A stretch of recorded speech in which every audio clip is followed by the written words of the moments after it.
मंगलम भगवान वीरो मंगलम गौतमौगणि मंगलम कुंद कुंदाद्यो जैन धर्मोस्तु मंगलम सर्वमंगल मांगल्यम सर्वकल्याणकारकम प्रधानम सर्वधर्माणां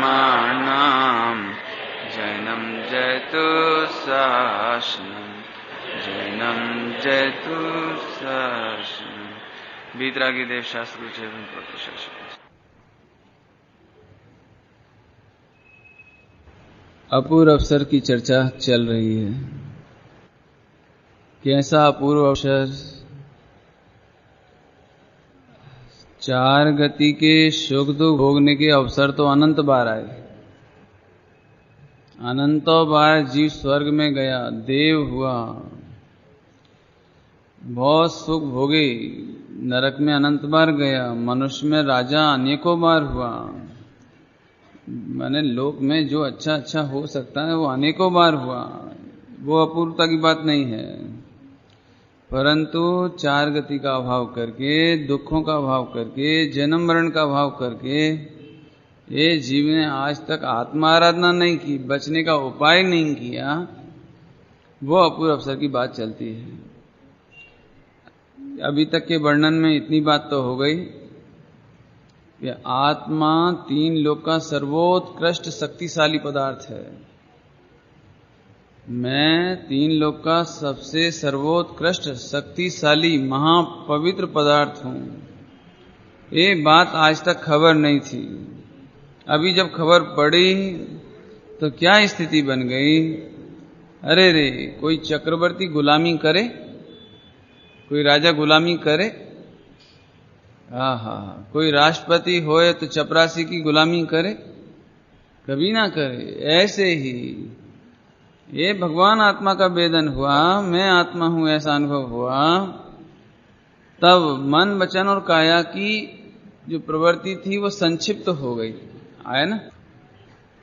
आत्मा स्थिरता तृण संक्षिप्त योग मोक्ष पणे तो बरते देह पर्यंत जो। कहां तक बरतती है? देह पर्यंत। मन वचन काय की परिणति देह पर्यंत, आत्मा पर्यंत नहीं है ना? आत्मा के पर्यंत नहीं, देह पर्यंत। क्या कहें, वचन से आत्मा का अनुभव अशक्य है, असंभव है, और मन के द्वारा चिंतन करके आत्मा को पा लेना असंभव है।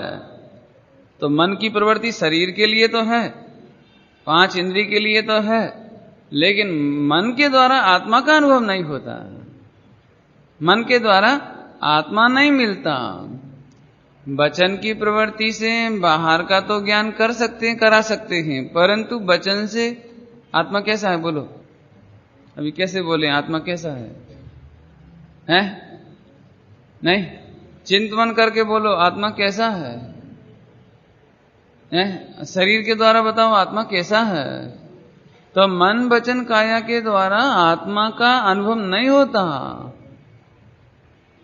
है। बहुत मार्मिक बात है। आत्म स्थिरता और मन वचन काय की संक्षिप्तता। थोड़ी सी गंभीर बात कहें इसमें। प्रथम भूमिका में जिन्हें पढ़ने की रुचि है वे छापा छोड़ करके शास्त्र पढ़ें, लेकिन ये काया की प्रवृत्ति संक्षिप्त होनी चाहिए, थोड़ी होनी चाहिए। ठीक है, पहले स्त्री पुत्र आदि का चिंतन करते थे, व्यापार धंधे का चिंतन करते थे, तब आत्मा का चिंतन करो, द्रवगुण पर्याय का विचार करो, पंच परमेष्टि की भक्ति का विचार करो, साधुओं की महिमा का विचार करो। ठीक है, कोई बात नहीं, परंतु संक्षेप, पहले बाहर से संक्षेप और फिर अंदर से भी संक्षेप। क्यों? क्योंकि जैसे रसगुल्ले का आनंद लेने के लिए कितना चिंतन करें कि रसगुल्ले का आनंद आए, नहीं, रसगुल्ले की कितनी किताबें पढ़े, रसगुल्ले बनाने की विधि की कितनी किताबें पढ़े कि आनंद आ जावे हैं? तो किताबों से भी काम नहीं चलेगा और चिंतन करने से भी काम नहीं चलेगा, नहीं। और काया से कितने रसगुल्ले बनाते जाएं कि अब स्वाद आ जाएगा, तो अभी नहीं होगा। सुनो, मन वचन और काया में संक्षेप में, शॉर्ट में, थोड़े में आत्मा को समझो। नहीं, हमें तो ऐसा लगता है हे प्रभु जिंदगी भर जिनवाणी पढ़ते रहें, अच्छा कि बुरा, जिंदगी भर आत्मा का चिंतन करते रहें, हे प्रभु जिंदगी भर आपकी भक्ति करते रहें। ठीक है, व्यवहार में तो अच्छा लगता है, व्यवहार में बुरा नहीं लगता, नहीं। आहा, दृष्टांत देते हैं, दृष्टांत। क्यों हमारी सेवा करने का अवसर मिले कुणाल, तो बुरा है कि अच्छा है? क्या जैसे हम रोगी हो जाए ना और तुम्हें सेवा करने का अवसर मिले इतनी बड़ी बोरीवली बॉम्बे में, तो तुम्हें सौभाग्य लगेगा कि दुर्भाग्य लगेगा? हैं कि पंडित जी ऐसा सौभाग्य हमें निरंतर मिलता रहे कि रुक जाओ, तुम्हारे चक्कर में हम बीमार बने रहेंगे। नहीं समझ में आया कि तुम्हें ऐसा सौभाग्य मिले सेवा करने का, तो इसका मतलब है कि मुझे निरंतर बीमार रहना पड़ेगा। ऐसा सौभाग्य नहीं चाहिए क्या? लेकिन लोक व्यवहार में क्या बोलोगे आप कि पंडित जी आपकी सेवा करने में हमें बड़ा गौरव है, इसलिए कभी हम बीमार हो जावे और सेवा करी हुए आपने 1-2 दिन, तो आपको गौरव लगेगा कि बुरा लगेगा? गौरव लगेगा। लेकिन कितना बेकार है वो गौरव कि तुम्हें तो मजे सेवा करके गौरव लगता है, लेकिन मुझे तो बीमार होना पड़ेगा। नहीं, ऐसे ही व्यवहार में कहने में तो अच्छा लगता है हे प्रभु जन्म जन्म तक आपकी सेवा करें, जन्म जन्म तक आपकी भक्ति करें, जन्म जन्म तक आपकी पूजा करें, नहीं, भव भव में आपके चरण की शरण मिलती रहे। ठीक है, नहीं। स्वाध्यायशील महिलाएं होती हैं ना, पुरुष भी होते हैं, तो मैं उनको एक बात जरूर कहता हूं कि वो जैसे शादी हो जावे ना, पति पत्नी होवे, तो पति पत्नी कहवे कि हमारा जन्म जन्म साथ रहे। चक्कर में मत पड़ो, जन्म जन्म में स्त्री बनना है क्या? क्या जन्म जन्म का साथ, तो जन्म जन्म तो हमारा अगले भव में भी कभी वियोग ना हो। तो इसका मतलब तो ये निकला कि जन्म जन्म तक स्त्री बनते रहो बस, और क्या है? ये बिल्कुल चक्कर में नहीं पड़ना। ये तो दृष्टांत दिया।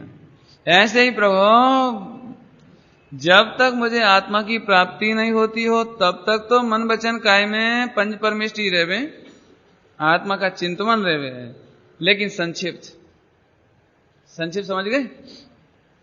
हा नहीं समझ लो। दृष्टांत देते हैं, दृष्टांत। बहुत जोरदार शादी हुई, बहुत जोरदार दृष्टांत है, बहुत जोरदार शादी हुई, तो आपने उसका वर्णन किया शादी का, तो सामने वाले ने पूछा कि बताओ कैसी शादी हुई? अब कितनी देर में बताओगे आप कि सबसे शॉर्टकट है अच्छी हुई? फिर भी नहीं समझ में आई तो 1 करोड़ की हुई है, ये तो दृष्टांत है। 1 करोड़ की हुई और फिर भी समझ में नहीं आई तो कि इतना सोना दिया, इतनी कार दी, इतना सामान दिया, इतने ऐसा बता दो। लेकिन तुम 1 करोड़ की डिटेल ही करने लगो कि ये समझ लो 10,000 के तो रसगुल्ले बनाए कम से कम, नहीं, और 1 लाख का सोना दिया, सोने में अंगूठी दी, ये दी। अपन क्या बोलेंगे? कोई डिटेल करे तो अपन क्या बोलेंगे? शॉर्ट में बोलो शादी कैसी हुई। तो लोग में शॉर्ट करते हैं ना, ऐसे शॉर्ट में आत्मा का अनुभव करें। मन वचन काय को भी ज्यादा नहीं दौड़ावें, समझ में आया? मेरे मन वचन काय योग, इनमें संक्षेप में मेरे आत्मस्थिरता।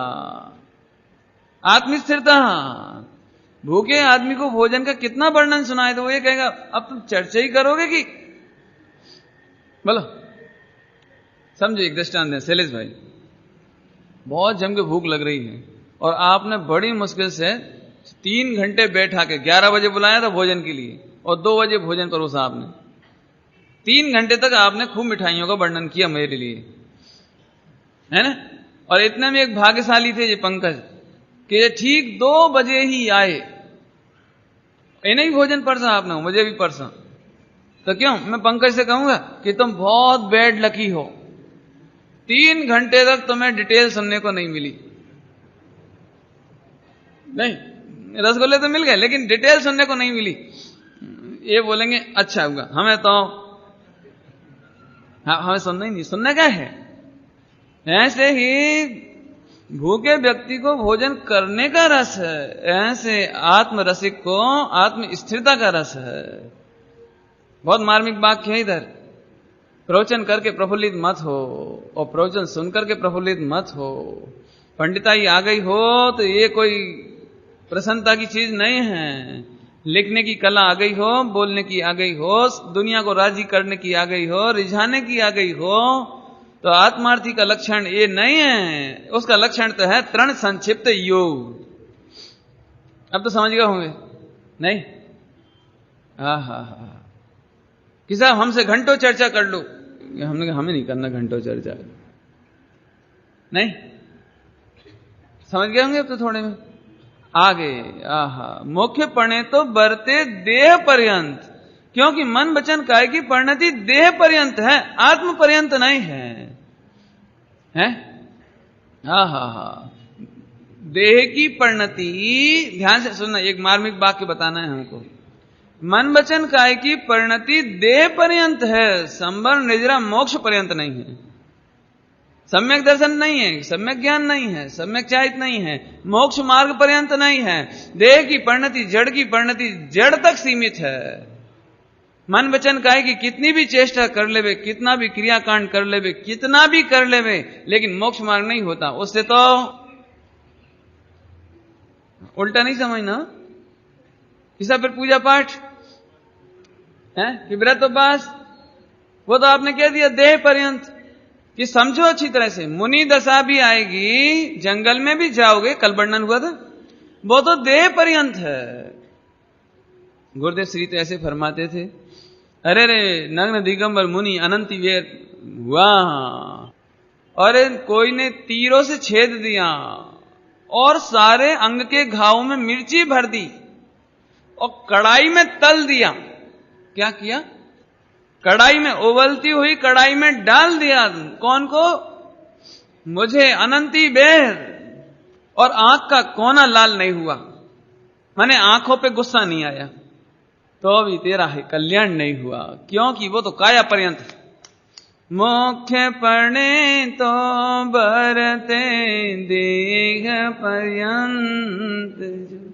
कितना जबरदस्त भेद विज्ञान, आत्मा और देह की परिणति। सुनो, ये वाचन हो रहा है, ये देह की परिणति है। पंडित जी इससे धर्मात्मा नहीं है और तुम सुनकर के धर्मात्मा नहीं हो, ये तो काया की परिणति है, आत्मा की परिणति नहीं है। नहीं? इसलिए यहां कहते हैं मन वचन काया की परिणति समेटती है, और वो कब तक रहती है? देह पर्यंत, मुक्ति पर्यंत नहीं, आत्मा में नहीं, संबर निर्जरा में नहीं, आत्मा के स्व संवेदन में नहीं, भगवान आत्मा के वेदन में नहीं। बोलो, ख्याल में आया? ये 2 लाइन अभी आगे।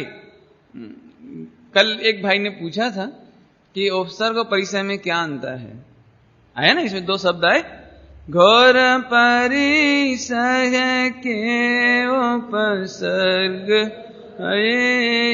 करी, आ भी सके नहीं तेरे तानो अंत जो, अपूर्व अवसर वो।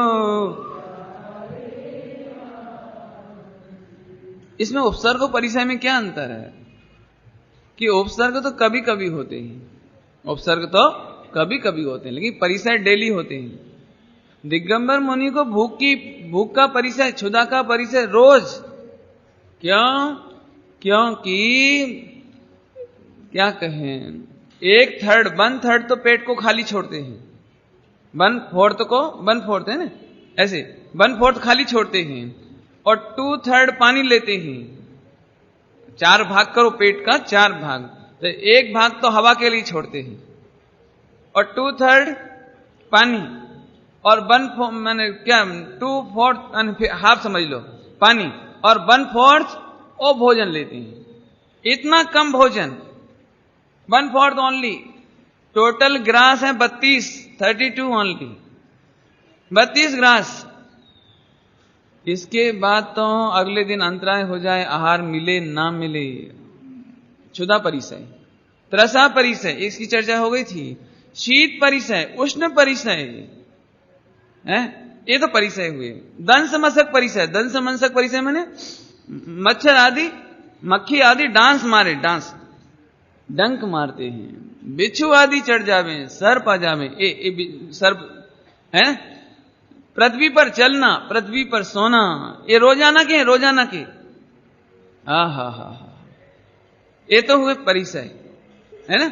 अभी उपसर्ग किसका नाम, कि अचानक कभी बड़े बड़े जानवर जैसे व्याघ्र, बाघ, सिंह, अजगर, ये अचानक मुनिराज को खा जावे, तो ये उपसर्ग कहलाएगा। 4 प्रकार के उपसर्ग होते हैं, 4 प्रकार के। एक तो मनुष्यकृत, मनुष्यकृत। द्रोणागिरि एक पर्वत है, द्रोणागिरि एक पर्वत है, वहां पर गुरुदत्त मुनि मोक्ष हुआ उनको। वो गुरुदत्त मुनिराज जिनका मोक्ष हुआ, उसी भाव में वहां के राजा थे, राजा। अभी कहानी तो बड़ी है, मैं इतनी समझ लो कि जब ये मुनि हुए तो एक किसान को उन पर गुस्सा आया, एक किसान को गुस्सा आया, तो उसने दिगंबर मुनिराज को शरीर पर रुई लपेट करके, पूरी बॉडी पर रुई लपेट करके और आग लगा दी, और दिगंबर मुनिराज का देह जल करके पूरा हुआ, और यहां पूरा हुआ और इधर उनको केवल ज्ञान हो गए, केवल ज्ञान लेके मोक्ष में चले गए हैं। ये उपसर्ग हुआ, मनुष्यकृत उपसर्ग। मनुष्यों के द्वारा उपसर्ग कर देना, देवों के द्वारा उपसर्ग कर देना, जैसे पारसनाथ भगवान के ऊपर कमठ ने उपसर्ग किया, बराबर है। मनुष्य, देव, प्रकृति। प्राकृतिक में क्या हुआ, घोर बाढ़ आ जावे, बिजली गिर जावे और शरीर भंग हो जावे, सिर फट जावे, अचानक जंगल में आग लग जावे, आग में घिर जावे, ये प्राकृतिक उपसर्ग। ये प्राकृतिक, सदा नहीं होते, कभी होवे, ये प्राकृतिक। बाढ़ आ जावे, वो बाढ़ में मुनिराज बह जावे, ये उपसर्ग प्राकृतिक। कितने हो गए, 3 हो गए, देव, मनुष्य, पशुओं के द्वारा और प्राकृतिक, 4 हो गए, है ना। अब इनका वर्णन कल हो गया था, बराबर। लेकिन गजब बात, कल आपको बताई थी ये बात, आज फिर सुनो एक बार। श्रीमद जी ये नहीं कह रहे कि हे भगवान उपसर्ग ना आए, परिसय ना आए, और आए भी तो क्यों छोटे मोटे आए, ये नहीं कहा। श्रीमद जी ने ध्यान से सुनना, पंचम काल में शरीर का संगनन नहीं है, ताकत नहीं है, पावर नहीं है, ये शिकायत नहीं करी। ध्यान से सुनना, ये पंचम काल है, सब चलता है, नहीं, ये तो कलयुग है, हुंडा अवसर्पणी है, सब चलता, ये नहीं कहा।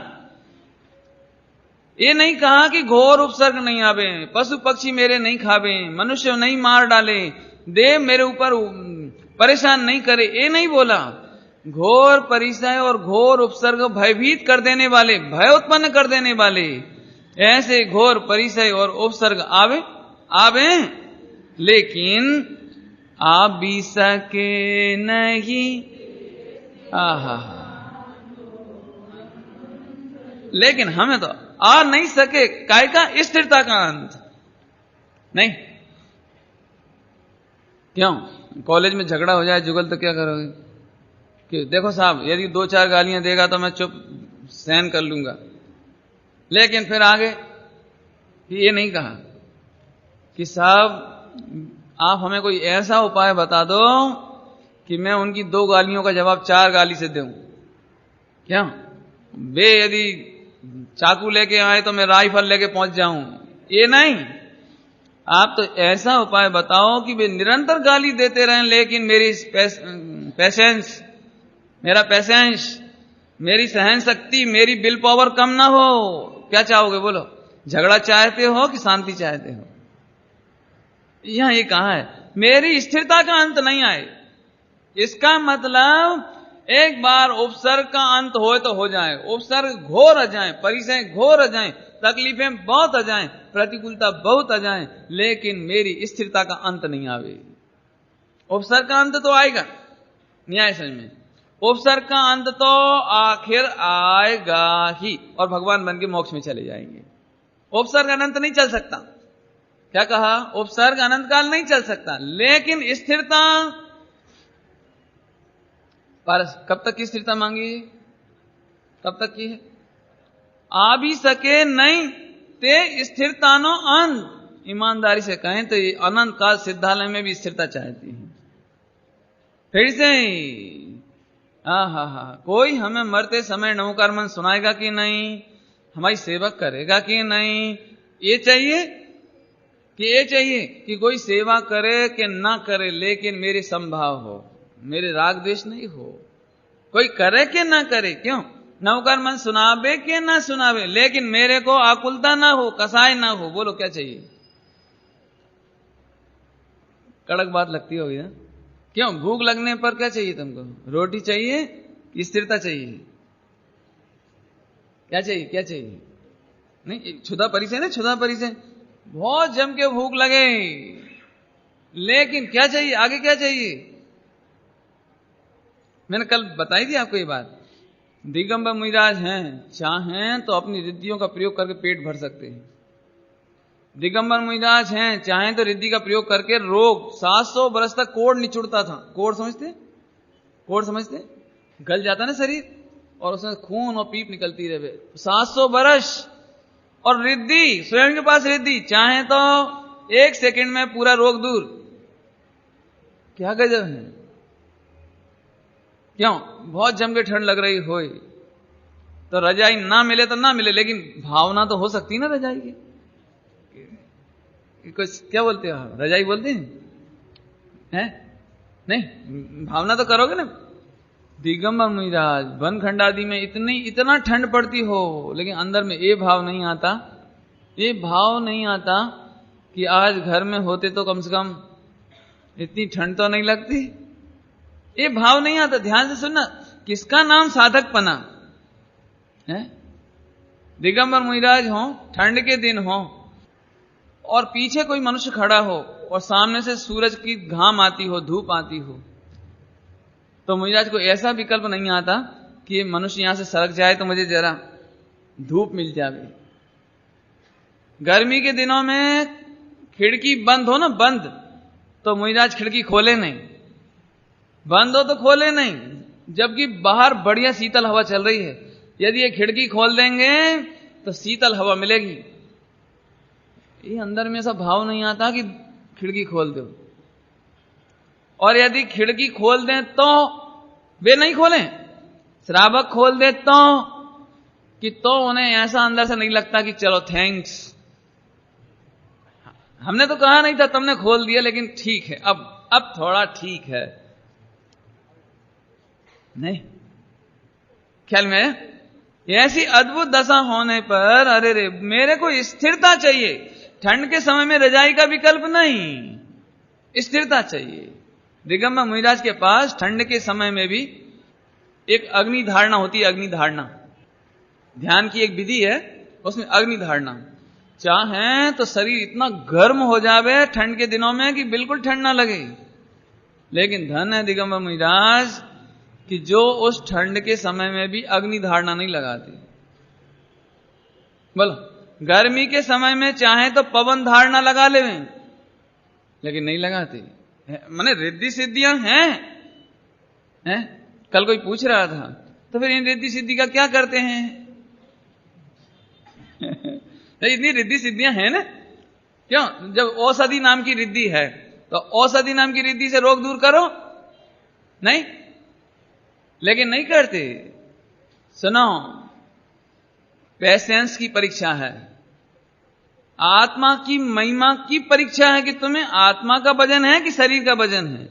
महिमा किसकी है आपको? ये परीक्षा है, परीक्षा समझ गए नहीं? आहा, क्यों? सही सही बताओ। ईमानदारी की परीक्षा हो रही हो। काय की परीक्षा? ईमानदारी की। और आपके सामने 1,00,000 रुपए के हीरे पड़े हों, क्या करोगे? परीक्षा काय की देने आए हो? तो फिर 1,00,000 के हीरे पड़े हों तो क्या करोगे? क्या करोगे? अच्छा ठीक, 1,00,000 में तो आप पास हो गए। अब 1 करोड़ के हीरे पड़े होंगे तो अब क्या करोगे? अरे बोलो ना, ईमानदारी की परीक्षा देने आए हो ना, 1 करोड़ के हीरे पड़े तो क्या करोगे? कि आप ये बताओ कि एग्जाम काय की देने आए हो? अच्छा ठीक, अब नहीं, अब 1 खरब के पड़े हो तो कि ईमानदारी परीक्षा काय की? बस प्रश्न है, परीक्षा काय की है? ऐसे तुम आत्म साधना के लिए आए हो कि शरीर साधना के लिए आए हो? काय के लिए आए हो? आत्म साधना के लिए आए हो ना। तो शरीर में क्या होगा कि जो हो सो हो, मेरे आत्मा को शरीर से मोह नहीं है, राग नहीं है, अनासक्ति भाव है। इसी की तो परीक्षा है ना। आखिरकार वे साधु जीतते चले जाते हैं। फिर से सुनना, वे रजाई नहीं चाहते बल्कि ठंड संबंधी विकल्प को जीत करके स्थिरता चाहते हैं। भोजन नहीं चाहते, भोजन संबंधी विकल्प को जीतकर स्थिरता चाहते हैं। नहीं? आहा, ऐसे उपसर्ग और परिचय आने पर भी मेरे स्थिरता का अंत नहीं आए, चाहा ए स्थिरता का अंत नहीं हो गई। एक अंतिम एग्जाम्पल देके आगे बढ़ती हैं अपन। अंतिम एग्जाम्पल सुनो, सुनो ध्यान से। क्यों अच्छे युवक को, अच्छे बालक को मेहमान के घर में जाकर के कुछ मांगना चाहिए कि नहीं खाने के लिए? क्यों? पहले समझ में आ गया? पूर्णांग अपने को किसी के घर में अपन गेस्ट बन के पहुंचे तो कभी कोई चीज मांग के खाना चाहिए कि नहीं? विवेक पक्का। लेकिन 5 दिन से भूखे हों और वो भोजन को नहीं पूछे तो क्या करोगे? क्या करेंगे बोलो? अब मान के चलो आप 5 दिन के भूखे हो और आपने उनके घर गए, मेहमान के यहां मेहमान बनकर गए और उन्होंने पानी को भी नहीं पूछा और आप प्यासे के प्यासे लौट आए और बाद में उनको ये बात मालूम पड़ी कि विवेक आया था 5 दिन का भूखा प्यासा और मैंने पानी को भी नहीं पूछा। कैसा लड़का है, इसने पानी को भी नहीं बोला, बोला नहीं एक बार कि हमको भोजन कराओ। तो बोलो आपकी महिमा कई गुनी बढ़ेगी कि कई कम होगी? अरे लड़का हो तो ऐसा, अरे गजब हो गया, लायकात हो तो ऐसी। इतना भूखा होने पर भी भोजन नहीं मांगा, इतना प्यासा होने पर भी पानी नहीं मांगा। ईमानदारी से बताओ, गलत बोल रहे हैं ठीक बोल रहे हैं? है ना? ऐसे ही है ना बात। ऐसे ही दिगंबर मुनिराजों की उत्कृष्टता कब कि इतनी भूख लगने पर भी ये नहीं लगता कि इनको विकल्प क्यों नहीं आ रहा है, ये भोजन क्यों नहीं करा रहे, ये भोजन क्यों नहीं देते हैं, और ये देव कहां चले गए, व्यवस्था क्यों नहीं करते? आहार लेने खड़े हैं और कड़वी तुमड़ी, कड़वी दूधी का आहार हो गया। ऐसा नहीं लग रहा कि अब तो मत दो, अंदर अंदर ये सब मुंह से तो बोलते ही नहीं है, अब तो मत दो, ये विकल्प नहीं आ रहा देखो। और कड़वी दूधी का आहार ले लिया, कड़वी तुमड़ी का आहार ले लिया, और कोई मीठी चीज, अच्छी चीज चाहिए, इशारा नहीं करते। कल आए थे ना, सहत साधु नहीं नेक नए हैं, इशारा नहीं करते। इशारा नहीं करते। अपने चेहरे को उतार कर, जैसे भूख लग रही हो, क्यों विवेक, ठीक है अपन मुख से तो नहीं कहेंगे उनसे कि भोजन दो, पानी दो, लेकिन थोड़ी क्यों, क्या बात है, क्या बात है? नहीं कुछ नहीं, कुछ नहीं। भोजन किया कि नहीं किया? नहीं नहीं कर लिया। क्यों? ऐसे इशारे से तो बॉडी के एक्सप्रेशन से तो बताएंगे ना, क्यों है कि दिगंबर मुनिराज घोर परिचय और उपसर्गों को क्या कहें, अपने चेहरे के एक्सप्रेशन से नहीं बताएंगे, आंख से नहीं बताएंगे, इशारे से नहीं बताएंगे। ठंड पड़ती होवे तो ऐसे नहीं करेंगे, गर्मी पड़ रही हो तो कोई एक्सप्रेशन नहीं हो, विजय नहीं। युद्ध में सीमा पर जाना पड़े लड़ने के लिए तो कैसे जाएंगे, ऐसे, अरे अब हमें लड़ने जाना पड़ेगा, कहीं गोली लग गई तो, ऐसे नहीं। वहां तो आपने देखा होगा, सामने 4 सैनिक मर गए और अगले 2 सैनिक पूरी फुर्ती से कूदते हैं, पूरी फुर्ती से। उन्हें मालूम है गोली हमें भी लग सकती है, लेकिन हमें मर पच करके भी अपने भारत की सीमा की रक्षा करनी है, भले ना। सुनो, जब भारत की सीमा की रक्षा करने के लिए कूद सकते हैं तो आत्मा की रक्षा करने के लिए नहीं कूद सकते, आत्म कल्याण के लिए नहीं आगे आ सकते। इसी का नाम दिगंबर मुनिराजों की पवित्रता, लायकियत। इसीलिए वे त्रिलोक पूज्य होते हैं कि कभी भोजन का विकल्प करे नहीं, मांगे नहीं, चाहे नहीं, व्यवस्था करे नहीं, कराए नहीं, और कोई व्यवस्था कर दे तो अनुमोदना नहीं करें। अनुमोदना समझ में आया कुछ? खुद रोटी बनाते नहीं, कोई से कहकर बनवाते नहीं कि ये जरा ढंग से भोजन बनाओ हमारे लिए, बनाते नहीं, बनवाते नहीं। लेकिन मनपसंद भोजन कोई करा देवे तो अनुमोदना माने प्रसन्नता नहीं, आज ठीक रहा। आंख से नहीं, आंख से नहीं, आंख से भी नहीं, अनुमोदना नहीं करते, प्रसन्नता व्यक्त नहीं करते। ऐसे घोर परिचय, समझ में आया कुछ? घोर परिचय और उपसर्ग। आदिनाथ मुनिराज को 1 साल तक आहार नहीं मिला, 13 महीने तक नहीं मिला, लेकिन जिस दिन मिल गया उस दिन कैसा लगा होगा? आदिनाथ जी उस दिन तो बिल्कुल कृतकृत्य हो गए होंगे, आज ठीक है, क्यों आज आया हमारे पुण्य का उदय। ऐसा नहीं होता। हा, ये तो बहुत वर्णन है भाई, लेकिन हम क्या लिख रहे हैं, श्रीमद जी क्या लिख रहे हैं कि हमारे स्थिरता का अंत नहीं आवे। उपसर्ग का तो अंत आ गई, परिचय का तो अंत आ गई, लेकिन हमारे आत्मस्वरूप की स्थिरता का अंत नहीं आएगा। ये हुआ। अब आगे चलते हैं, अगला छंद 5वां। संयम ना है तू थी योग प्रवर्तना, स्वरूप लक्ष्य जिन आज्ञाधीन जो, ते पण क्षण क्षण घटती जाति स्थिति मां, अंते थाए निज स्वरूप लीन जो, अपूर्व अवसर वो क्या रे आवसी। देखो ये जो छंद चल रहे हैं ना, ये मुनि दशा के चल रहे हैं। साधक दशा में अपूर्व अवसर की भावना भाती है ना, ये साधक दशा। सुनो, असंयम की तो बात ही नहीं रही, पाप की तो बात ही नहीं रही।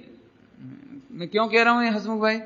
अभी तो अपने को पाप घटाना है, अभी तो अपने को पाप घटाना है। यहां पाप घटाने की बात नहीं कह रहे, इसका मतलब तुमसे बहुत आगे आ गए हैं, मुनि दशा आ गई है। फिर से सुनना, फिर से ही। ज्ञानी किसको कहना? जो पाप घटावे वो ज्ञानी, कि पुण्य घटावे वो ज्ञानी? पारस क्या कहना है, क्या कहना है? क्यों समझ आ रहा कुछ? पाप घटावे वो ज्ञानी कि पुण्य घटावे वो ज्ञानी? अभी देखो इसी में लिखा है, इसी में पहली बात तो संयम के हेतु से, हेतु थी माने हेतु से, संयम के हेतु से माने संयम के लिए। तो अशुभ की तो बात ही नहीं रही, असंयम के लिए नहीं। योग प्रवर्तना, 3 योग की चर्चा भी आई थी, मन, वचन और काया। ठीक है, मन वचन काय की प्रवृत्ति मन वचन काय की प्रवृत्ति संयम के लिए हो, पापों के लिए नहीं हो, पापों के लिए नहीं आए समझ में। दिगंबर मुनिराज खाने के लिए नहीं खाते हैं, अपन काय के लिए खाते हैं? क्यों काय के लिए खाते हैं? जरा टेस्ट अच्छा करो, थोड़ा नींबू डालो, थोड़ा मीठा डालो, थोड़ा मसाला बढ़िया जोरदार, क्या फर्क पड़ गया? क्या फर्क पड़ गया? दिगंबर मुनि भी भोजन लेते हैं, आप भी भोजन लेते हो, फर्क क्या पड़ गया? कि तुम्हारे खाने के परिणाम को पाप भाव कहते हैं, असंयम कहते हैं, और वही मुनिराज आहार लेते हैं तो वो संयम कहलाता है। आया समझ में? आया समझ में? आया है? तुम सड़क पर चलते हो तो काय के लिए चलते हो? मजा लेने के लिए, इधर देख इधर देख इधर देख उधर देख, है ना? माने तुम चलते हो तो आनंद लेने के लिए घूमते फिरते देखते हुए चलते हो, और मुनिराज चलते हैं संयम के लिए। मन वचन काय की बात चल रही है, काय की। दिगंबर मुनिराज चले तो संयम के लिए, संयम के लिए मतलब समझ गए, देख देख करके चलते हैं, कहीं कोई जीव का घात नहीं हो जावे, देख के चलते हैं। नहीं पीछे कमंडल उठावे रखें, पीछे कमंडल उठाए रखें तो देख के जीवों का घात नहीं हो जावे, संयम। अपने को अभी कोई चीज उठाना रखना हो तो हाँ बिस्तर लाए, अब कौन नीचे तक झुके? नहीं क्या क्या क्यों? सब्जी के छिलके फेंकना हो तो क्या करो? ऊपर से ही 5 पे माला से ही चला गया नीचे। क्या नहीं कभी कोई क्या कहें, अब कहां तक कहेंगे बोलो? माने हमारी जितनी प्रवृत्ति है क्या कहें आपको, बहुत लगता है देख करके। पहले झाड़ू काटते थे ना और पोंछा लगाते थे जमीन पर, तो चींटी दिख जाती थी तो बचा लेते थे। अब लेकिन झुकने का काम ही नहीं बचा, अब बैठना ही नहीं, अब तो वैक्यूम वाला वो कंप्रेसर, खड़े खड़े दूर से ही। और उसमें वो क्या करते हैं, सारी मिट्टी के साथ साथ जितने जीव हो ना जमीन पर, वो सब मिट्टी के साथ कणों के साथ वो भी ताकत से आके मर जाते हैं सारे सारे, अब बचे ही नहीं। यदि वो पानी का वाइपर, वो खड़े ही खड़े, वो तो झुकने की जरूरत ही नहीं बची। माने हमारा सारा प्रवृत्ति असंयम के लिए। यहां क्या कह रहे हैं? संयम ना हेतु थी योग प्रवर्तन। अब मैं क्या बताऊं बोलो? इसके इस एक पंक्ति में सारा चरणान योग आ गया, सारा चरणान योग आ गया। देख कर चलना, देख कर खाना, देख कर उठना बैठना है। क्यों? अभी उसका वर्णन करने जाएंगे तो बहुत दिन लग जाएंगे। जो मैं बताना चाहता हूं ना उसे बताने में बहुत दिन लग जाएंगे, इसलिए मैं नहीं बताता हूं। क्या कहें, साबुन में कपड़ा धोया, आधी बाल्टी पानी में साबुन साबुन साबुन, और कहां डाल दिया? गटर में। और गटर में 2 इंद्री इल्लियां, इतनी इतनी सी मासूम इल्लियां, कोमल इल्लियां, और वो आए और जैसे राजीव गांधी का बम विस्फोट में शरीर के टुकड़े टुकड़े हो गए ना, ऐसे उन इल्लियों के वहां जाते से खारा पानी तीखा पानी से टुकड़े टुकड़े हो गए, खबर ही नहीं पड़ती है। क्या अभी आपको 1 किलो चूना खिलाएं तो क्या होगा? क्या होगा भाई? 1 किलो चूना खाना पड़े नहीं, कच्चा चूना, पक्का नहीं। वैसे तो पक्के में भी हालत खराब हो जाएगी, नहीं कच्चा मैं इसलिए कहता हूं कि जब बम विस्फोट होगा क्या होगा? हमारे मन वचन काय की सारी प्रवृत्ति असंयम के लिए है, और यह कह रहे संयम ना हेतु थी योग प्रवर्तना। अपन वचन कैसे बोलते हैं? घर में आकर के माता पिता से ही बोलना हो तो, अब मैं नहीं बोल के बताऊंगा, चाय जैसे बोलते हुए। यदि पिताजी ने जरा कुछ बोल दिया तो पावर से बाहर क्या बोलते हैं? क्या गजब है, चाय जैसे जवाब दे देवे, चाय जैसे चिल्ला देवे, बोल देवे। वाणी की प्रवृत्ति असंयम के लिए। और सड़क पर हो, कोई देखने वाला नहीं होता तो छुट्टा बिल्कुल, क्या बोलते हैं, बिल्कुल। अब तो मेरे को बोलने में भी अच्छा नहीं लगता हो। क्या मां बहन के अलंकार गंदी गंदी गालियां, अशिष्ट गालियां, छूट। और बाद में आदत पड़ जावे तो अपने घर में ही देने लगे। मम्मी पापा पे गुस्सा आए तो गुस्से में आकर के बस वो गालियां, वो अलंकार, हमारे यहाँ अलंकार बोलते हैं उनको, अलंकार समझते हैं? थोड़े में बहुत समझना, मन की वचन की प्रवृत्ति, वचन में अशिष्ट वचन बोल देवे। यहां कहते हैं वचन से बोलें तो संयम के लिए, संयम के लिए मुनिराजों के मुख से वचन निकलते हैं। समिति है, समिति, समिति है ना, समिति की भाषा समिति, भाषा समिति। हा। ये भाषा समिति कैसी है? हित मित प्रिय। हित माने हितकारी, मित माने कम, और प्रिय माने मधुर। मुख चांद्र ते अमृत झरे, ऐसा लगता है मानो मुख चंद्र से अमृत झर रहा है। अब मैं एक ही लाइन में कह देता हूं, रत्नगढ़ साहबकाचार्य जी में बहुत बढ़िया पंक्ति लिखी है। किसी का दिल दुखाने वाले, किसी को हीन दिखाने वाले, किसी को पामर दिखाने वाले, दुखी कर देने वाले वचन बोलने वाले तो जगत में बहुत लोग मिल जाएंगे। धन है जिनकी वाणी सुनते से ही प्रभुता का बोध होता है। धन है जिनकी वाणी सुनते ही हमारे समस्त क्लेश दूर हो जाते हैं, दुख दूर हो जाते हैं, हमारा संताप दूर हो जाता है। ऐसे वचन बोलने वाले कोई बिरले हैं। और इसके आगे एक पंक्ति और है, मीठा वचन बोलने का कुछ दाम ना ही लगे है। भाषा समझ में आई नहीं? समझ में आ गई? मधुर मीठा बोलने में कोई पैसा नहीं लगता है, इसलिए मीठा बोलो। और एक लाइन और लिखी है, अरे तुम्हें वाणी का योग है, पशुओं को तो बोलने का योग ही नहीं मिला है। यदि महादुर्लभता से तुम्हें बोलने का योग बना है तो मधुर संभाषण करो, मीठा बोलो।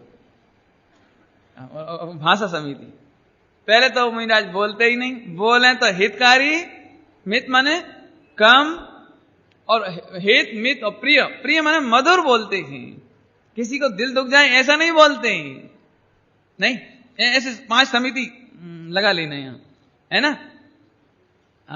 भाषा, ऐष्णा, आदान निक्षेपण, ईर्ष्या समिति है, और प्रतिष्ठापन समिति।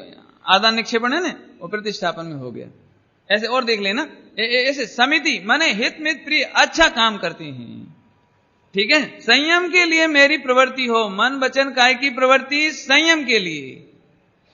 अभी तो और आइए, वचन गुप्ती, बोले नहीं, वचन से गुप्त आत्मा का अनुभव, मन से गुप्त आत्मा का अनुभव, मन में कोई दुर्विकल्प नहीं, और काया में भी काय गुप्ती, काया में भी कोई चेष्टा नहीं। ऐसा समय कब आएगा? संयम के लिए, अब तो इतनी बात समझे शॉर्ट में, संयम के लिए मेरी प्रवृत्ति हो। अब एक अगली बात सुनो, संयम के लिए मेरी प्रवृत्ति हो, कौन कौन सी? योग की, योग प्रवर्तन है ना। योग में कौन कौन आया? मन वचन और काया। मन में चिंतन खोटा नहीं हो, वचन में खोटा बोलना नहीं होवे, और काया में खोटी प्रवृत्ति नहीं हो। सरल भाषा में कहें तो लापरवाही से ना हो। बराबर, आगे चलो। ये पंक्ति गजब लिखी है, बिल्कुल गजब। देखो, मन वचन काय की चेष्टा तो अनंत बार सुधारी, वचन से गालियां नहीं दी, मन में खोटा विचार नहीं किया, और काया से भी किसी का बुरा नहीं किया, देख देख के चले। इतना काम तो अनंत बार किया। कौन सा काम नहीं किया वो दूसरी लाइन में है। न्याय समझ में, 100 रुपए का नोट जमीन पर कहीं पड़ा हो तो नीचे देख करके चलना, तो वो करना अनंत बार किया, नहीं किया? नहीं समझ में है? देखो यार क्या लिखते हैं, स्वरूप लक्ष्य जिन आज्ञाधीन जो। 2 शर्त, स्वरूप के लक्ष्य से, काय के लक्ष्य से? अब पहले इसी का ही वर्णन करते हैं ना, काय के लक्ष्य से बताते हैं। पानी क्यों छानना भैया? पानी क्यों छानना? पुण्य होगा, अपन जीव बचाएंगे ना, जीव बचाएंगे तो पुण्य होगा कि नहीं होगा? और पुण्य होगा तो स्वर्ग मिलेगा, पैसा मिलेगा, ठीक है कि नहीं? बोलो, पानी अनछना पीने में पाप की पुण्य? बोलो जल्दी, पाप। और पानी छान के पीने में पुण्य। आ गए ना तुम लौट फिर के आखिर। हाँ, अपेक्षा से तो सही है। लेकिन पुण्य लक्ष्य नहीं लिखा, स्वरूप लक्ष्य। मैं नीचे देख देख करके चलूं, इससे मेरे पुण्य होगा, जीवों की रक्षा करूंगा तो पुण्य होगा, इससे मेरे फिर बहुत पैसा मिलेगा, इज्जत आबरू मिलेगी, और मेरे खूब चक्रवर्ती हो जाऊंगा, इंद्र हो जाऊंगा। ये नहीं, स्वरूप लक्ष्य। एक शब्द में गजब, स्वरूप लक्ष्य। हाँ भैया, आहार कैसा करना कि स्वरूप लक्ष्य, पेट भरने के लक्ष्य नहीं। क्या कहा? तुम भोजन काय के लिए करते? पेट भरने के लिए? काय के लिए करते क्या? अरे गजब बात, यदि ये पेट भरने का लक्ष्य है ना, इसीलिए अपने को पाप हो रहे हैं। असंयम का क्यों हो रहा है? असंयम, पेट भरना, पेट भरना, पेट भरना। पेट भरने के लक्ष्य से जो मिले सो डालो, और जब मिले, समझ गए, तब डालो, और जैसा मिले डालो। आप तो बस नहीं, ऐसे नहीं। क्यों? भूख लग रही हो तो मार्केट में क्या करते हैं? क्या गजब। अभी कभी आप जाकर के देखो उनकी हालत जो बन रहे हैं ना, जहां रेडी, हम तो जिस क्या कहते हैं, जहां हम ठहरे हुए ना, तो यहां से मंदिर जाते हैं तो रास्ते में देखते हैं हम क्या स्टाइल है बनाने की वो। अरे रे प्रभु, अब देखो, अब टाइम नहीं, इसलिए इसको हम कट कर रहे हैं। यहां से सेंसर है, यहां से सेंसर है, वो आप देखना, खुद ही जाके देखना क्या होता है। अरे रे प्रभु, यहां तो कहते हैं स्वरूप लक्ष्य से, पुण्य के लक्ष्य से नहीं, प्रशंसा के लक्ष्य से नहीं। प्रवचन क्यों कर रहे हैं हम? अब मान चलो मैं प्रवचन करने के पहले सोचूं, अच्छी स्टाइल से करो, बॉम्बे के लोग हैं, पैसा वाले लोग हैं, प्रभावित हो गए तो फिर नहीं, क्या? नहीं। और फिर प्रशंसा करेंगे, और यदि और अच्छा प्रवचन कर दिया तो चांदी के प्लेट के ऊपर मान पत्र देंगे, तो अगली बार क्या भाव आएगा कि और जोरदार प्रवचन करो। ये लक्ष्य से नहीं। हा। अभी से क्या कहते हैं? प्रशंसा के लक्ष्य से नहीं। अभी क्या कहते हैं, 99% जीवन प्रशंसा में चला जाता है। जगत को अच्छा लगे ऐसे भजन गाओ। अभी भजन का एक कंपटीशन करो, भजन का कंपटीशन, शायद ही कोई स्वरूप लक्ष्य से आनंद करके करे। सबको ऐसे लगे बस। अरे कोई स्वरूप लक्ष्य से करो भाई, भजन दूसरों के लक्ष्य से नहीं करो। नहीं। क्यों? दुकान किसके लक्ष्य से खोलते हो? मॉर्निंग में दुकान किसके लक्ष्य से खोलते हो कि ग्राहकों का खूब भला होए? क्यों?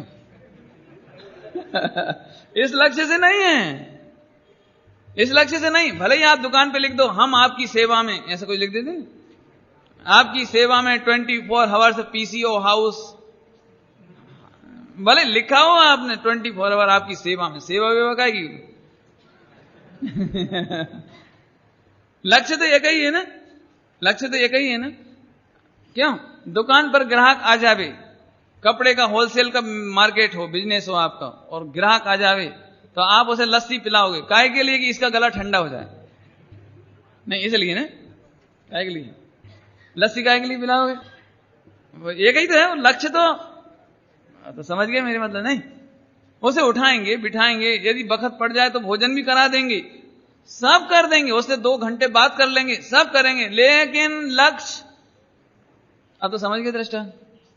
जैसे व्यापारी कोई काम करे, प्रशंसा करे, खर्च करे, कुछ काम करे, दुकान खोले, दुकान बंद करे, चाहे कुछ करे, लेकिन लक्ष्य एक है। ऐसे ही आत्म साधक, भगवान बनने वाला जीव, साधक पुरुष, भोजन करे तो आत्मा के लक्ष्य से, वार्तालाप भी करे तो, चर्चा भी करे तो, उपदेश भी दे तो, स्वरूप लक्ष्य से नहीं। इसलिए दिगंबर मुनिराजों का ऐसा नियम है, वे 1 घंटे प्रवचन करेंगे, ऐसा फिक्स कभी नहीं होता, 3 काल में नहीं होता। हम आपके नगर में परसों आएंगे, 1 महीने बाद आएंगे, कोई फिक्स नहीं। क्यों नहीं होगा फिक्स? कि भाई दबे हम काय के लिए निकले? पहले नंबर तो स्वरूप लक्ष्य से, अपन तो अपने लिए निकले ना, जगत के लिए तो निकले नहीं है। अब मान चलो हमने आपको टाइम टेबल फिक्स कर दिया कि 1 महीने बाद मैं आऊंगा, इसका मतलब 1 महीने तक केवल ज्ञान नहीं करूंगा,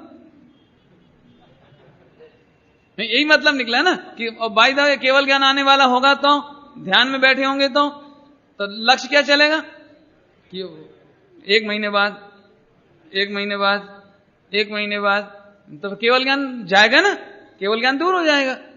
हम तो आनंद के लिए निकले, केवल ज्ञान के लिए निकले, बाकी होए तो बोनस, बोनस समझ गए, साइड की चीज, साइड की चीज, लेकिन हमें मूलधन, मूल पूंजी नहीं खोनी है हमें। इसलिए कभी कहते ही नहीं कि हम सुबह प्रवचन करने आएंगे। क्यों? कि सुबह तक कहीं केवल ज्ञान हो गया तो नहीं, अंतर्मुहूर्त आत्मा में लीन हो गए तो केवल ज्ञान नहीं हो जाएगा। तो गारंटी कैसे दे दूं? बोलो। एक बात, इसमें एक शब्द और आने वाला है आगे, बीत लोभ हो विचरूं उदयाधीन। बीत लोभ अर्थात दिगंबर मुनि इच्छा पूर्वक गमन नहीं करते। इस देह की प्रवृत्ति जहां जहां स्पर्श ना होना हो, जिस द्रव्य क्षेत्र काल भाव में स्पर्श ना होना हो, हमारी ओर से इसकी कोई जिम्मेदारी गारंटी नहीं है। जहां इसके होना हो तो हो, इसलिए बोलते ही नहीं कि कल हम वहां आएंगे। क्यों? ये कल तक देह छूट जाए तो हम नहीं जा पाएंगे तो सत्य महाव्रत में दोष लगेगा। हमें बोलना ही नहीं है, हमें तो भैया देखो साहब कल हमारे यहां आहार, भाई देखो योगानुयोग है, हो तो ठीक, नहीं हो तो ठीक। माने दिगंबर मुनिराज किसी से बंधे नहीं हैं, इसके लिए शब्द आता है शास्त्र में, दिगंबर मुनिराजों की वृत्ति अप्रतिबद्ध है। अप्रतिबद्ध, बंधे नहीं है किसी के, नहीं 5 मिनट प्रवचन करके बंद हो जाएं, लाख पब्लिक बैठी हो 5 मिनट प्रवचन करके बंद, क्यों? चले गए अंदर, बस चले गए। क्या गजब है? दिगंबर मुनिराज आहार लेते लेते लेते लेते एकदम स्वरूप का याद आई, अंजलि छोड़ी, बैठे, जंगल में चले गए। ले ऐसा बोलते हो, गुरुदेव श्री बोलते थे, दिगंबर मुनिराज आहार लेते लेते असंख्यात बार 6ठे 7वें गुणस्थान में आत्मा में चले जाते थे। आहार लेते लेते आत्मा की मस्ती में। कठिन नहीं हो, सरल है, बिल्कुल सरल है। क्या तुम्हें बिजनेस का आनंद आता हो तो क्या करो? अब बिजनेस से नहीं समझ में आएगा तुम लोगों को, इन्हें तो वो से समझ में आएगा। क्यों?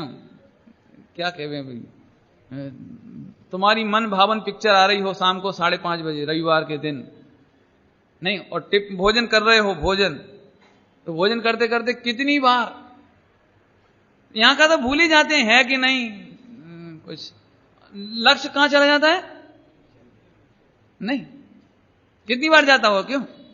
फ्रेंड के साथ कहीं पिक्चर देखने जाना हो थिएटर में और भोजन कर रहे हो आप, सही बताना आपको भोजन में कितना स्वाद आता है और कितनी बार उपयोग, वो इंतजार कर रहा हुआ है, इंतजार कर रहा हुआ है, इंतजार कर रहा होगा, जाना है, जाना है, होगा नहीं होगा। तो मैं जरा से क्षणिक मनोरंजन के लिए जब ऐसा उपयोग भोजन छोड़कर जा सकता है, तो जिन्हें साक्षात परमात्मा का वेदन होता हो उनका उपयोग ऐसा भोजन छोड़कर अंदर अंदर आश्चर्य नहीं है? आहा, आचार्य कुनकुन देव है ना, इनके पिताजी बोलते हैं, बेटा खाओ मिष्ट पकवान, लाड़ लड़ाऊं तुझको बेटा, खाओ मिष्ट पकवान बेटा, हट तजो मत जाओ बनवास ओ बेटा, हट तजो। आहा, खाने से तो 11 बरस के क्या बोल रहे, खाने में तो सुख नहीं मिलता, खायो अनंती बार पिताजी मोह तजो। जाने दो बन माय पिताजी मोह तजो। पिताजी समझे कह रहे रसगुल्ला खाओ, ये खाओ, हमने तो लेकिन खाए अनंती बार, इनमें सुख है। ये पुद्गल पर जाए ये तो पुद्गल की पर्याय है, इसमें मेरा सुख नहीं है। सरल है, कठिन कुछ नहीं। हा हा हा। आगे क्या कहते थे? स्वरूप लक्ष्य। काय के लक्ष्य से? अभी माल तो इसमें बहुत है। एक कोई इंटेलिजेंट बन जावे, गुरु बन जावे, तो उसको एक लक्ष्य हो जाता है, मेरा विश्व रिकॉर्ड होना चाहिए, मेरे इतने शिष्य, इतनी शिष्याएं, इतनी बड़ी पलटन और विश्व रिकॉर्ड। ऐसे लोगों का काम नहीं है इधर, ऐसे लोगों का काम नहीं है। शिष्य शिष्या लक्ष्य नहीं काय के लक्ष्य से? है पंडिताई के लक्ष्य, क्या याद करने के लक्ष्य से ये नहीं, ये एक स्वरूप लक्ष्य से। पढ़े तो स्वरूप लक्ष्य से, चर्चा करें स्वरूप लक्ष्य से, आहार करें स्वरूप लक्ष्य से। अभी गृहस्थ की बात ले लो थोड़ी, गृहस्थ की। गृहस्थ में और मुनि में कोई फेर नहीं है। इतना फेर है कि वे ऊंची कैटेगरी के साधक हैं और तुम थोड़े नीचे कैटेगरी के साधक, लेकिन साधक दोनों एक से। काम एक आत्मार्थी नो बीजो नहीं मन रो। समझ गए? दूसरा कोई रोग ही नहीं है, एक काम आत्मार्थी का, एक आत्म साधना, बस। सुनो अब आपके लिए भी बता देते हैं। धन्य वे हैं जिन्हें व्यापार नहीं करना पड़ता, और यदि धन्य वे हैं जिन्हें व्यापार करना तो पड़े तो भी आत्मलक्ष्य से। आत्मलक्ष्य से मतलब क्या करें, घर गृहस्थी में रहते हैं तो पैसा के बिना चलता नहीं है, इसलिए आजीव काम है उतना काम करना जितने से अपने परिणाम ना बिगड़े, जितने में कसाई ना हो, जितने में चार गति का अनुबंध ना हो, जितने में पाप बढ़ता हो, ऐसा काम नहीं करना।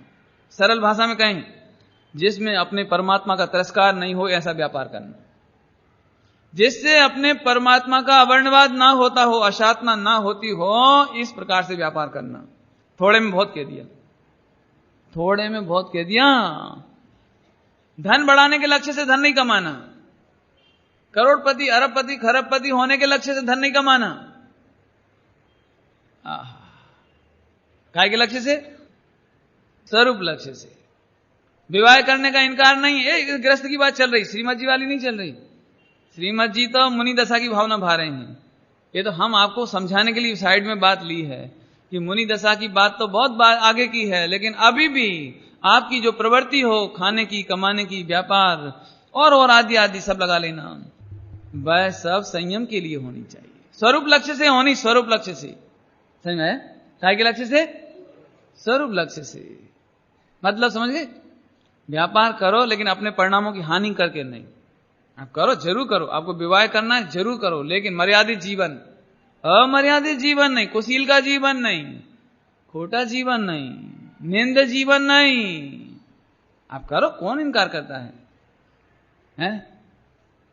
जैन शासन में ऐसा नहीं है कि व्यापार करने का इनकार है, कि विवाह करने का इनकार है, कि और का इनकार है, लेकिन एक शर्त है, स्वरूप लक्ष्य से।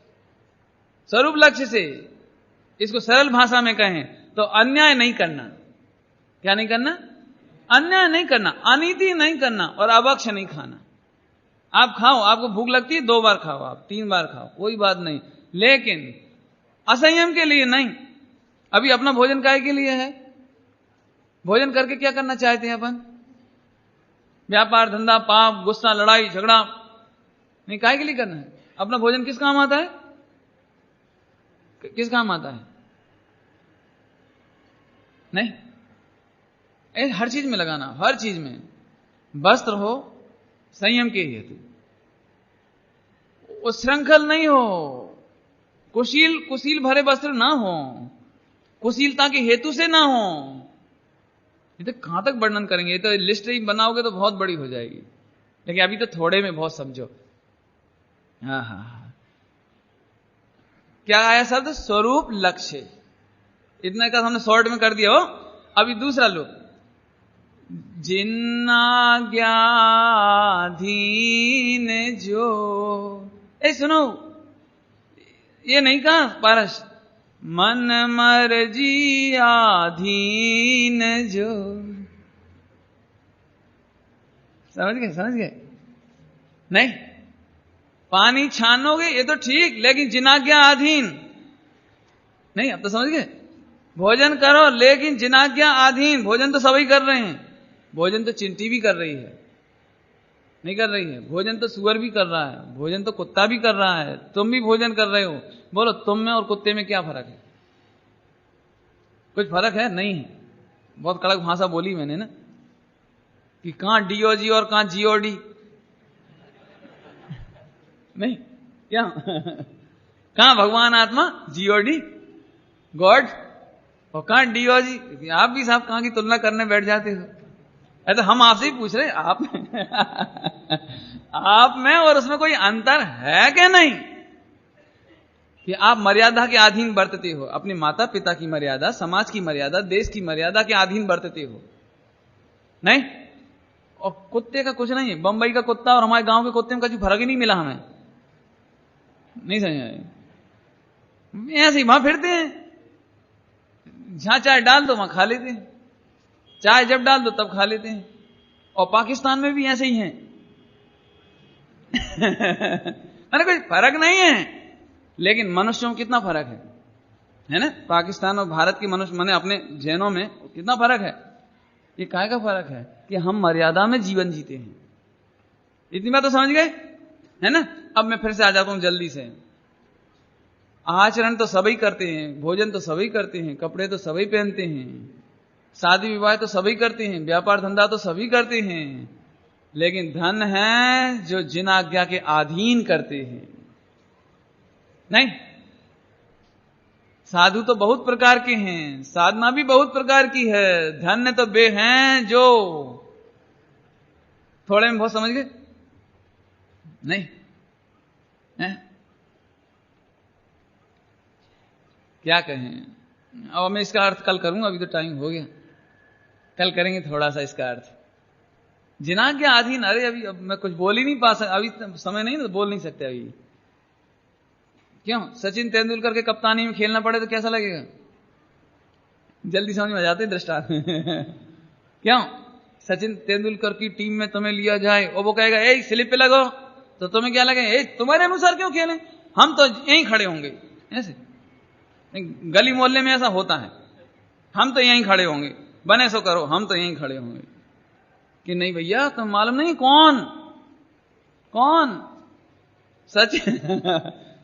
अरे सचिन, अरे बाबा, अरे हम तो, आप बोलो साहब कहां खड़े हो जाएंगे? कि हम तो कब्र में खड़े हो जाएंगे। नहीं समझ में आ गया? समझ गए होगे ना? मैंने आप जो कहोगे वहां हो जाए, ऐसे है ना? क्योंकि बोलने वाला कौन है?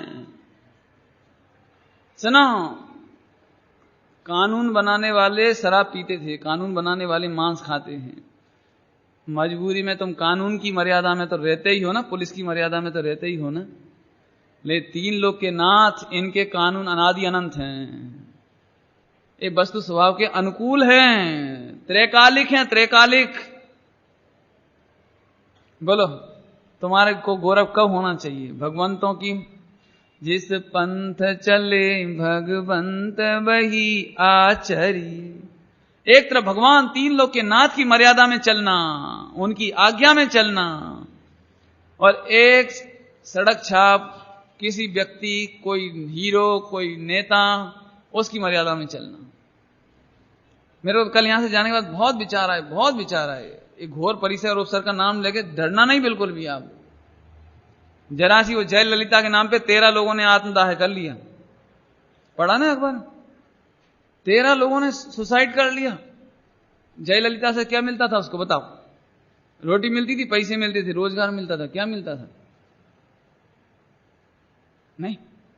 जब एक बीपी सिंह के जमाने में जब क्या कहलाता था वो, रिजर्वेशन के वो आए थे, आरक्षण का, तब कितने लोगों ने आत्मदाह किया पूरे हिंदुस्तान में? तब कर सकते हैं। माने एक देह के खातिर, आजीविका के खातिर, अपनी पार्टी बाजी के खातिर। बांग्लादेश में 250-300 लोग चुनाव के चक्कर में ही जल के माने मर गए। क्या मिला उन 250 लोगों को?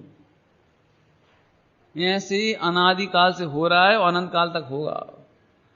अभी कॉलेज के चुनाव में मर जाते हैं लोग, जरा छोटे मोटे चुनाव हो इसमें मर जाएं।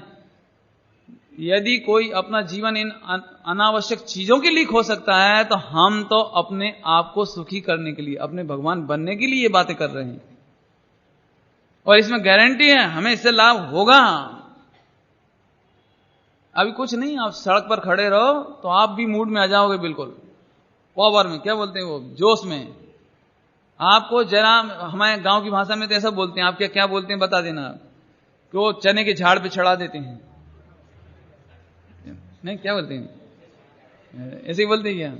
और चने के झाड़ पे चढ़ा दे, 4 लड़के खड़े हों तो आप, हाँ मैं तो सुनो भाई सुनो, तुम उसकी आज्ञा में मत चलो। कितनी सुंदर शब्दों की, अभी तो फिर से पढ़ना जरा ये लाइन। आहा, स्वरूप लक्ष्य जिन आज्ञा आधीन। लाइन तो छोटी, गुरुदेव श्री होते तो ये कहते टूकाમાં ઘણું ભર્યું છે। ભાષા તો સાદી છે પણ ભાવ ઘણો, बहु गंभीर गंभीर गंभीर। हा हा हा हा, श्रीमद जी नी भावनाમાં तो अमृत अमृत अमृत बच।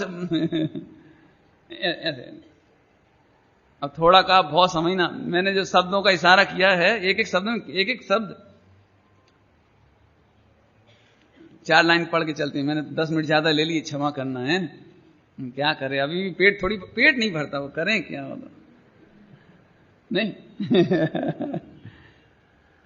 पढ़ो, क्या था? संयम ना है तू थी योग प्रवर्तना, स्वरूप लक्ष्य जिन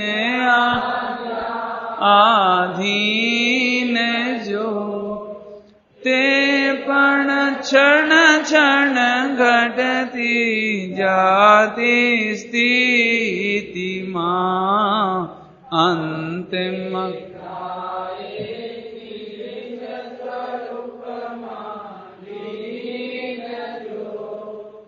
अपूर्व अवसर वो क्या दे। ओम नमः शिवाय।